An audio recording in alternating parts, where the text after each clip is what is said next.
हमें चीज़ें तो दोनों प्रकार की मिलेंगी, लेकिन हमें वही चीज़ अपने पास रखनी चाहिए, वही अपनानी चाहिए, उसी को ग्रहण करने का प्रयास करना चाहिए, जिससे हमें जो हमारे लिए लाभकारी हो, गुणकारी हो, और जो हमें हर प्रकार से हमारी इमदाद करे, मदद करे और हमारे लिए अच्छी होकर गुजरे। आप सभी को राधा स्वामी। जो आज का सत्संग का विषय है उसे महाराज जी ने बताया कि माँ बाप का अपने बच्चों के प्रति क्या फ़र्ज बनता है और माँ बाप की संपत्ति क्या है और माँ बाप किस तरह अपनी संपत्ति को अब बड़े ध्यान से रख सकते हैं। तो कृपया हर माँ बाप को ये वीडियो, ये सत्संग अवश्य देखना चाहिए। और साथ ही महाराज जी ने काफ़ी अच्छी अच्छी बातें सत्संग में बताई है जो हमारे दैनिक जीवन के लिए बहुत ही ज़्यादा लाभकारी साबित हो सकती है। तो कृपया आप सत्संग में आखिर तक बने रहिए। राधा स्वामी। ना कौड़ी पैदा नहीं हो मोती निपजा देते हैं, भिखारियों को जो राज दिला देते हैं, कौन सी ताकत है वो यही ताकत है।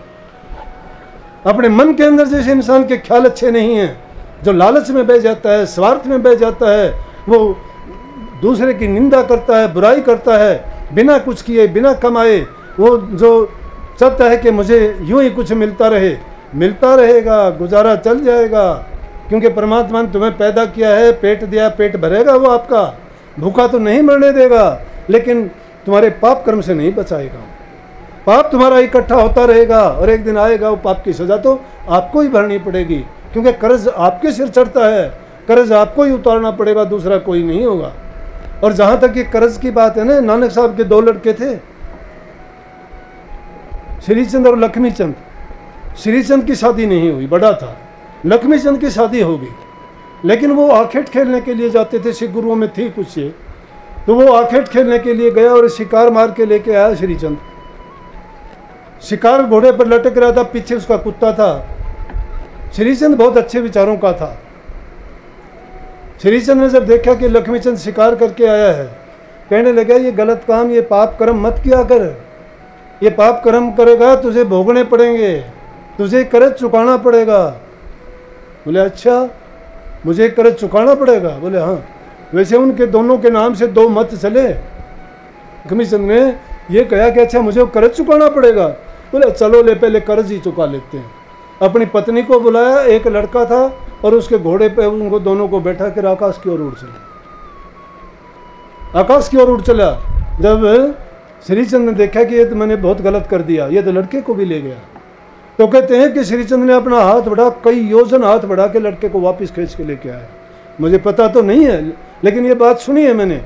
अमृतसर में ये कहानी बताई जाती है, यहाँ वहाँ पर ये लिखी हुई भी है।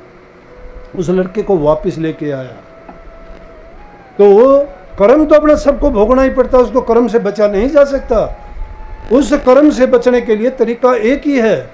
जिस प्रकार से गंदगी को साफ करने के लिए हमें उज्जवल जल की जरूरत पड़ती है, बुराई को मिटाने के लिए अच्छा करना पड़ता है, पाप कर्म को मिटाने के लिए धर्म के काम करने पड़ते हैं, तो कर्मों की रेख को मिटाने के लिए नाम की कमाई करनी पड़ती है। जो जो नाम की कमाई करते चले जाओगे, पाप कर्म धुलते चले जाएंगे। और उनकी आदत कब पड़ेगी अच्छाई करने का? जब हम सीख ले लेंगे, और वो सीख घर से शुरू होगी। बूढ़े बुजुर्ग की इज्जत करना, उनकी सेवा करना, और ज़बान से उनके साथ अच्छा बर्ताव करना, मीठा बोलना, तुम जितनी मदद कर सकते हो उनकी मदद करना। वैसे करवाएंगे नहीं वो भी, अगर वो समझदार हैं तो उनको पता है कि तुम इनसे करवाओगे तो तुम्हारा कर्ज तुम्हारे चढ़ेगा। लेकिन बेटा बेटी को ये समझना चाहिए हमारा फ़र्ज है, वो करवाना नहीं चाहते और उनको करना चाहिए, क्योंकि जब किसी का तुम भला करोगे तुम्हारा भला परमात्मा करेगा। तुम किसी का अच्छा करोगे, तुम्हें अच्छा करने की आस नहीं करनी, तुम्हारा बदले में अपने आप अच्छा होता चला जाएगा। इसलिए बूढ़े बुजुर्ग की सेवा करना, प्यार उसमें अपने आप आ जाएगा। भक्ति का सही असली रूप यही है वास्तविक। तुम मंदिरों में मूर्तियों की पूजा करके क्या लोगे? लाख मत्थे रगड़ना, लाख घरों में किसी की मूर्ति ला के रख लेना, मिट्टी की नहीं सोने चांदी की रख लेना, हीरे जवाहरात जड़ित मुकुट उन पे रख लेना। अगर तुम्हारा इतना भी काम कर दें तो मेरे पास आ जाना। लेकिन जिस माँ बाप की जात ससुर की सेवा करोगे, वो अपनी जबान से खुश होकर तुम्हें जो आशीर्वाद देंगे वो फलीभूत नहीं हो तो भी मेरे पास आ जाना। लेकिन करना दिल से, सच्चे दिल से, ये नहीं कि मन में तो उनको गाली देते रहो कि ये भी छापा लग गया, ये भी हमारे सिर पे आ पड़ा वजन, अब इनका क्या करें। ये नहीं होता हमारे प्यार से। सेवा बहुत बड़ी चीज़ है। सेवा सिद्ध सफलता, सेवा विजय अपार, सेवा में मेवा मिले सेवा में करता। परमात्मा सेवा करने से मिलता है। इन चीज़ों को जो करता है, प्रकृति की चीज़ों की पूजा करने का बताया था, विधान है हमारा कभी से।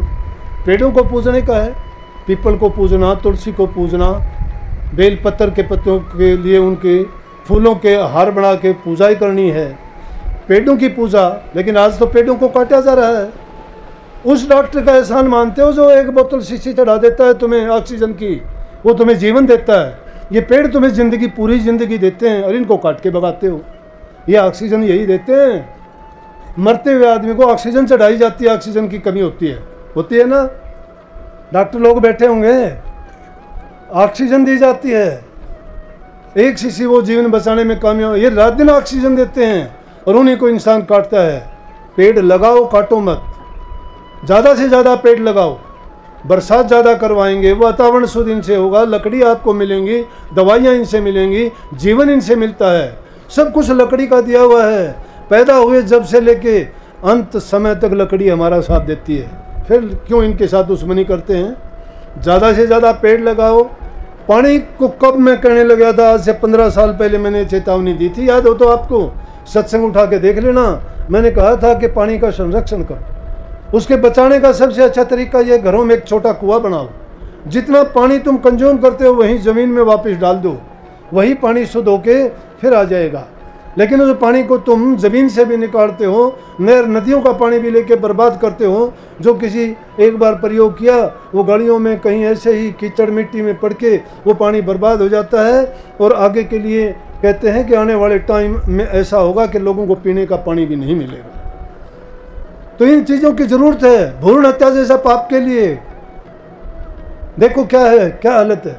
अरे वो हत्या करने की बजाय तुम अच्छी शिक्षा क्यों नहीं देते? बच्चों को अच्छी शिक्षा दो, जिसके कारण वो शिक्षित होकर अपने जीवन को अच्छा बनाएं। तुम्हारा व्यक्तिगत जीवन सही होगा तो तुम्हारा पारिवारिक जीवन भी अच्छा होगा। पारिवारिक जीवन जहाँ अच्छे होते हैं वहाँ अच्छा समाज अपने आप होता है। जहाँ अच्छा समाज होता है वो देश हमेशा उन्नति करता है। लेकिन जिसमें नशे, विषय, विकार, झूठ, कपट, छल, कपट, बेईमानियाँ, बुद्धि जब उल्टी चलनी शुरू हो जाती है, विनाश की चीज़ों की खोज शुरू हो जाती है। विज्ञान बहुत अच्छी चीज़ थी, इंसान की मदद की चीज़ों को जहाँ ढूंढा बहुत अच्छा किया, लेकिन विनाश की चीज़ों को भी साथ ढूंढ लिया, वो अच्छा नहीं किया।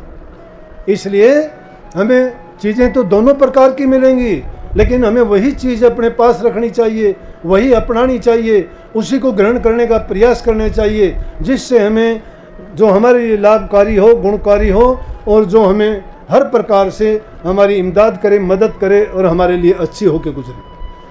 सत्संग एक ऐसी चीज़ है जिसमें न जाति का भेद है, न धर्म की बात है। जहाँ धर्म जाति की बात होती है, जहाँ ऊंच नीच की बात होती है, वो धर्म नहीं है, वो सत्संग नहीं है, वहाँ नाम नहीं है, वहाँ भक्ति नहीं है। भक्ति सबको सिखाती है कि हम एक जगह से आए थे, एक पिता की संतान है और सब कुछ उसी की दुनिया में रह के यहाँ हम अपना नाम की कमाई करके उसी के चरणों में दोबारा जा सकते हैं। इसलिए कभी किसी का बुरा ना करो, मन, वचन और कर्म से पवित्र रहो, सुखी रहोगे। सुखी जब रहोगे तो हर प्रकार से आप जो भी नाम भक्ति करना चाहते हो, जो भी तुम चीज़ ग्रहण करना चाहते हो, बिना मांगे आपको सब कुछ मिलेगा। क्योंकि नाम की तासीर है, उस नाम के पीछे पीछे सारी चीज़ लगी चली आती हैं। एक नाम के करने से सभी चीज़ सुधरती हैं और एक नाम ना होने के कारण सारी चीज़ बिगड़ जाती हैं। बुरी आदतें पड़ जाएंगी, जीवन भी बर्बाद हो जाएगा, नरकों में जाना पड़ेगा, यहाँ भी दुख, आगे भी दुख। लेकिन नाम की कमाई अगर करेंगे, जिसका ये जीवन सुखी है उसका अगला भी सुखी है। अगर मुक्ति नहीं होती तो जहाँ कहीं भी जाओगे, वापस दुनिया में आना पड़ा तो राजा बाबू सेठ साहूकार बन के आओगे। किसी चीज़ को आपको कमी नहीं होगी। आज दूसरों को देख के दुखी होते हो, उसके पास कोठी बंगले हैं, उसके पास महल मकान है, उन्होंने दान किए होंगे, अच्छे कर्म किए होंगे, उन अच्छे कर्म का फल उनके पास ये चीज़ें हैं, लेकिन नाम भक्ति नहीं की। अगर नाम भक्ति की हुई होती तो ये चीज़ें भी नहीं, वो तो प्रभु के चरणों में पहुँचते। इसीलिए संत महात्मा और महापुरुष जो होते हैं वो नाम भक्ति पर जोर देते हैं, नाम भक्ति करते हैं। दुनिया में चाहे वो कष्ट उठाते, फटे हाल, कपड़ों की ज़रूरत नहीं, उनको भोजन की ज़रूरत नहीं, दूसरे महल मकान कोठियों की ज़रूरत नहीं, उनको अपना हृदय सजाना की एक ही ज़रूरत होती है कि मन को पवित्र रखें, और मन की पवित्रता होती है नाम से। तन की पवित्रता सेवा करने से होती है, मन की पवित्रता नाम से होती है, और धन की पवित्रता दान करने से होती है। हमारे शास्त्रों में तीनों विधि से जीव के कल्याण के रास्ते बताए हैं। ये जीव इन तीनों चीज़ों को अगर अपना ले तो मैं कहता हूँ जीते जी इसको ये पता लग जाएगा कि हाँ, मैंने अपने जीवन में क्या किया है, क्या कमाया है, और मैंने जो किया है वो सही किया है या गलत किया है। नहीं तो वक्त जब निकल जाता है, आखिरी वक्त आता है, इंसान कुछ करने के लायक रहता नहीं है, तो फिर वो पछताता है, कहता है कि मैंने ये नहीं किया, वो वक्त गुजर गया। पिछली बातों को याद कर कर के दुख होता है। उस ज़माने की बातें जो उसने ऐसा आराम भोगे थे वही आज उसको बुरे लगने लगते हैं। आज अपने आप को कोसता है कि मैंने क्यों किया ऐसा, मैंने क्यों नहीं किया ऐसा, मैंने क्यों नहीं वो बात मानी, महापुरुषों के सत्संग में क्यों नहीं गया, मेरी उल्टी मती थी, मेरे दिन अच्छे नहीं थे, मेरे कर्म अच्छे नहीं थे। फिर वो दोष अपने आप को देता है। फिर समझाने वाला कौन होगा? अब पछताए क्या होता है जब चिड़िया चुग गई खेत, उसके पछताने से क्या मिलता है उसको? फिर तो जा चुका, जो होना था वो हो चुका। अब तो कोई भी उपाय ऐसा नहीं है कि जिसके करने से कुछ मिलेगा। अब तो यही एक चीज़ है कि अंत गति सो गति। अंत टाइम में भी आदमी अगर अच्छे विचार रखता है, अच्छे ख्यालात रखता है, और नाम को याद करते करते जपते जपते दुनिया से चला जाता है, तो फिर भी उसको वो प्रभु इंसान का चोला देगा। अगले जन्म में उसको गुरु से भेंट कराएगा, उसको सत्संग मिलेगा, नाम की दीक्षा मिलेगी, और जब सत्य पुरुष की कृपा होगी तो उस जीव का कल्याण होगा। एक जन्म में नहीं, 2 में होगा, 3 में होगा, लेकिन उसकी वृत्ति हमेशा उस प्रभु में लगी रहे तभी होगी। परंतु हम भूल जाते हैं, थोड़ी सी चीज़ हमारे पास होती है, हमारे आँखों के सामने से ऐसा कुछ होता है कि हम अपने आप के बराबर किसी को मानते ही नहीं हैं, खुद ही खुदा बन जाते हैं। ये अपने आप में उसी को अहंकार कहते हैं कि जो अपनी अकल में बड़ा होता है, अपने से बड़ा समझदार किसी को नहीं मानता, लेकिन ये नहीं सोचता कि चंद रोज़ का खेल है। किसी से भी पूछ के देखो, रावण दुनिया में कितने दिन रहा? चंद रोज़ रहा। सिकंदर कितने दिन रहा? चंद रोज़ रहा, ज़्यादा नहीं रहा। और बड़े बड़े कितने भी आए, जितने भी आए, योद्धा थे, बलवान थे, ताकतवर थे, राजा महाराजा थे, कितने दिन? चंद रोज़ के लिए आए। आज वो भूतकाल में हैं, उनके नाम लिए जा सकते हैं, उनको देखा भी नहीं जा सकता। इसलिए कही है ना, कबीर साहब ने एक शब्द में कहा, जितने खेड़े ठेकरी घड़ घड़ गए कुम्हार, चेजारे भी चले गए गए चिनावन हार। खेड़ों पे ठेकरी देखते हो ना, बड़े बड़े मिट्टी के देड़ लगे हुए हैं, उनमें ठेकरी मिलेंगी टूटी हुई। उनको चिनने वाले भी गए, चिनाने वाले भी गए, उनके खजाने भी उसी मिट्टी में दफन हो गए। जिनके लिए उन्होंने अत्याचार जुल्म किए थे, दबे दबाए सब रह गए, किसी को कह नहीं सके, बता नहीं सके। अगर उसी धन से वो दान करते, उसी शरीर से कोई नेक कर्म करते, तो उनको आज याद किया जाता, प्रतिमा बना के उनको पूजा जाता, उनको आज भी लोगों के दिलों में जगह मिलती, जिंदा रहते।